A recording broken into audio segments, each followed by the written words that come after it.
Hello, my name is Neil and I work for the Essex Fire and Police Education Team. Myself and the rest of the education team visit schools all over Essex every day to undertake lessons on a variety of safety topics as part of schools' PSHE curriculums. Today I'm going to talk to you about healthy relationships, which is a presentation suitable for Year 9s and above.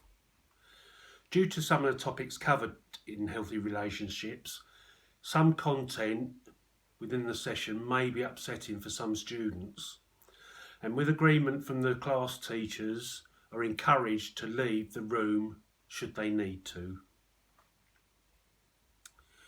We do confirm what support networks they have around them and do encourage them to talk to adults they trust rather than discuss any issues in the class, particularly if it is about themselves or someone they know. We also present contact details at the end of the presentation of other agencies and support providers that can help them if they have any issues raised.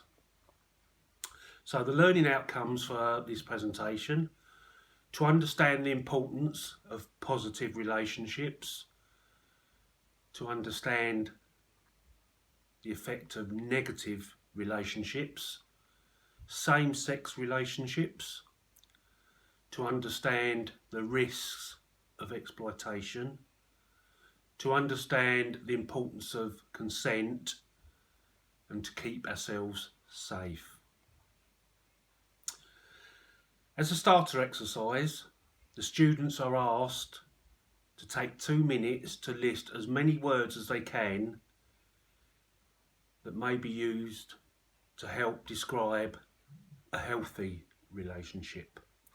As an example, some of the words we would expect the students to come up with include communication, respect, boundaries, empathy, and trust.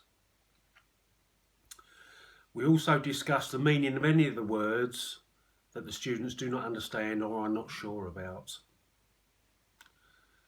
During the main body of the presentation, we do use scenarios for various situations to encourage the students to discuss the situation and come to a consensus on whether it forms part of a healthy relationship, unhealthy relationship, or we're not sure.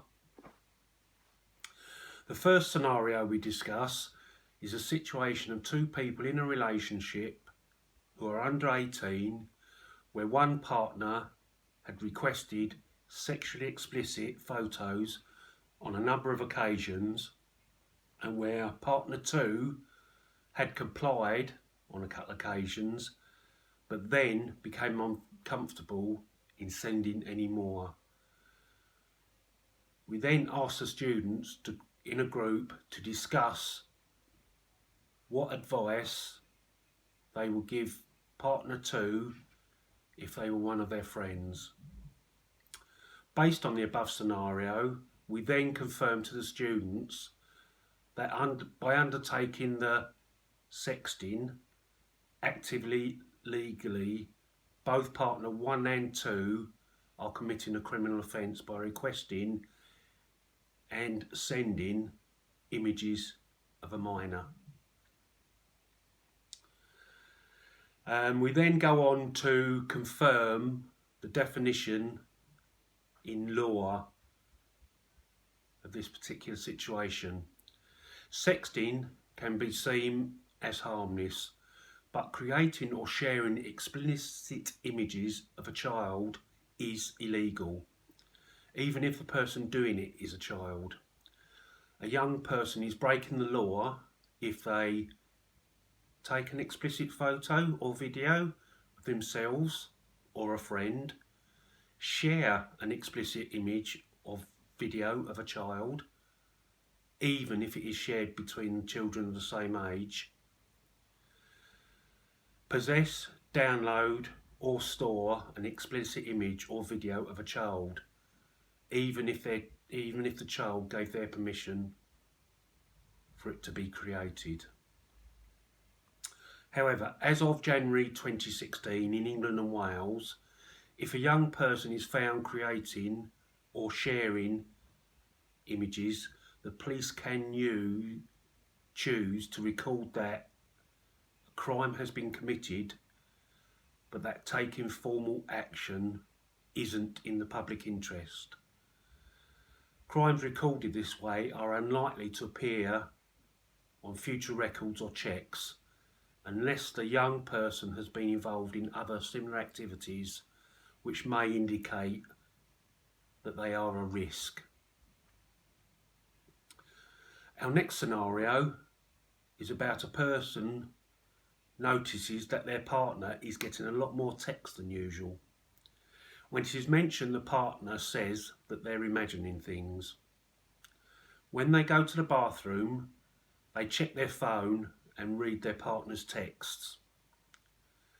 We then ask for a show of hands from the students on whether they agree this unhealthy situation is unhealthy, healthy, or they're not sure.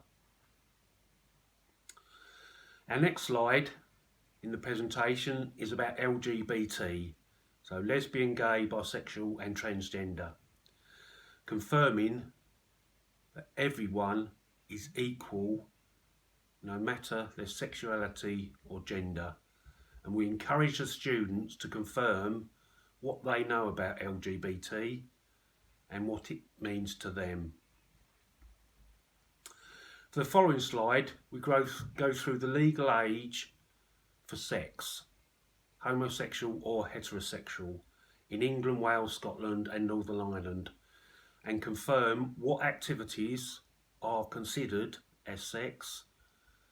We also discuss, as underage is a criminal offence, what the penalties are and the sentences that could range up to life imprisonment. We also discuss how rape, serious sexual assault and indecent assault are defined in law. We confirm that the law is not there just to make our lives difficult, but is there to protect us, particularly the vulnerable. As with sexting, if two people of the same age engage in underage sex, then the police may decide it's not in the public's interest to prosecute, unless, again, one of the young persons has been involved in other similar activities which may indicate, again, they are a risk. So, once you're 16, it's okay to have sex? Question mark. It's legal, except with someone who's in a position of a trust over us. This includes teachers, carers, doctors and sports coaches who we trust to look after us. It's illegal for them to have sex with under 18s in their care. Just because you've blown out the 16 candles on your birthday cake doesn't mean you're ready for sex. Students need to think about what's right for them and just make sure they understand what sex is about and get clued up on safe sex and contraception first. And don't do anything they're not completely comfortable with. Next, we discuss the legal definition of consent with reference to sexual activity and how consent is everything. This is supplemented with a short film where sex is likened to making a cup of tea and different scenarios where you are not entitled to force someone to drink a cup of tea if they do not want to, even if they change their mind and you have already made the cup of tea. We then show a short film where consent to sexual activity is eventually given, but not freely given. One partner uses emotional abuse, blackmail and physical abuse to gain consent in this situation. It clearly highlights that consent is not freely given and a number of actions and words are used which give us a clear indication that domestic abuse is taking place. Coercive control is also evident, and we confirm that this is a criminal offence. During our second post-it note session, we asked students what makes for an unhealthy relationship, and the relationships the students need to think about are family and also boyfriend-girlfriend relationships. And we review the students' responses. We explain these are all signs to look out for and express this is a relationship, but that is needed in a relationship and needs to be avoided. These include negative comments, controlling what you're wearing, telling you not to go to school, controlling how much you eat, feeling under pressure, controlling behaviour, and aggression. For the next slide, we go through the legal definition of domestic abuse, which is supplemented by a few statistics, including domestic abuse will affect 1 in 4 women and 1 in 6 men in their lifetimes. Domestic abuse accounts for 18% of all violent crime. However, it is still the violent crime least likely to be reported to the police. Domestic abuse has more repeat victims than any other crime. This slide is supplemented by a short film about domestic abuse, which also includes details of where victims of domestic abuse can get help. In the next slide, we discuss the recognised elements that occur in the cycle of domestic abuse. And these are tensions build, an incident occurs, the reconciliation stage, and the calm stage. And we explain that this cycle can happen up to 35 times before the situation is resolved. Our next short film shows incidents of emotional abuse that could occur for children and their responsible adults within families.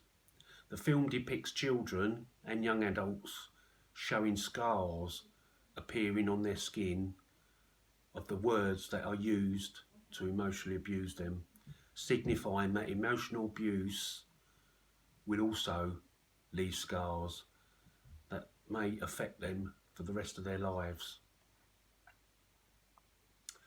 In the next 3 slides and 3 films, we discuss child sexual exploitation and grooming, their legal definitions, who can be victims, the warning signs, and the methods that may be employed by groomers.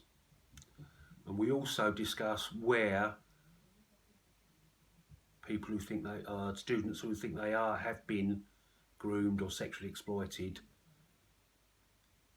can obtain help.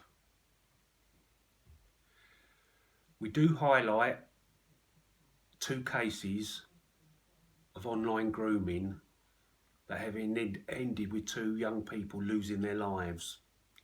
But we do stress cases like these are rare, and stress do not stop going online, but do it safely and be aware of the warning signs and dangers. In our next slide, we discuss some techniques that may be used in managing unhealthy relationships. In our next slide, we discuss the silent solution, which is a system available to help notify the police if anybody is in a situation where they believe it is dangerous to speak to the operator. We discuss how the system came about, how it works, and how, most importantly, to use it safely. We also highlight you must talk to someone if you have any worries. This might be because of abuse you're experiencing, or abuse you have witnessed against someone else. Talk to parents, grandparents, relatives, friends, teachers, an adult you trust, or police or other agencies. Our final slide shows a number of the other agencies mentioned previously that can help if anybody is worried about any abuse that's been, or unhealthy relationship that's been going on.